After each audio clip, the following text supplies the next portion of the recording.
અંકલેશ્વર શહેર B division પોલીસે પ્રોહિબિશનનો એક મોટો કેસ શોધી કાઢ્યો। 28,17,300ની કિંમતનો મુદ્દામાલ જપ્ત કરવામાં આવ્યો છે। આ કાર્યવાહી પોલીસ મહાનિરીક્ષક સંદીપસિંહ વડોદરા વિભાગ અને ભરૂચના પોલીસ અધિક્ષક અક્ષયરાજ મકવાણાની સૂચનાના આધારે કરવામાં આવી હતી। Police inspector વી.યુ. ગડરિયા અને તેમની ટીમને બાતમી મળી હતી કે એક બંધ બોડીનો Eicher tempo number MH05FJ0171 national highway number 48 પરથી સુરતથી અમદાવાદ તરફ જઈ રહ્યો છે, જેમાં ઇંગ્લિશ દારૂનો જથ્થો છે।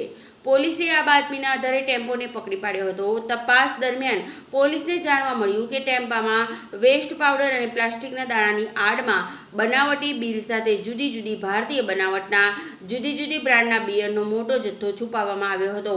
પોલીસે આ મામલે મહારાષ્ટ્રના રહેવાસી અજય મદન વાનખેડે ઉંમર વર્ષ 27ની ધરપકડ કરી છે।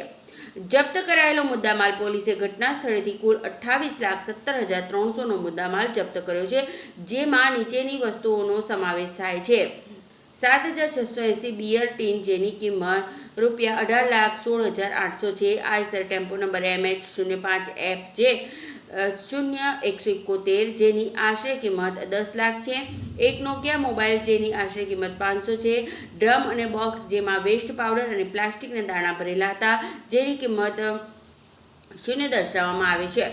વાહન સંબંધિત દસ્તાવેજો જેવા કે bill, FASTag, insurance, permit, e-receipt, PUC અને આરસી બુકની નકલો। આ કેસમાં મુખ્ય આરોપી રામ આઈસર ટેમ્પોનો માલિક અને માલ ભરી આપનાર અજાણ્યો માણસ વોન્ટેડ છે।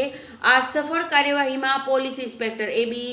સોલંકી અને head constable Manilal Murjibhai, police constable Prithviraj Dilubhai અને L R. Police constable Vishwarajsinh Surpalsinh સહિત બી ડિવિઝન પોલીસ સ્ટેશનનો સ્ટાફનો ફાળો રહ્યો હતો।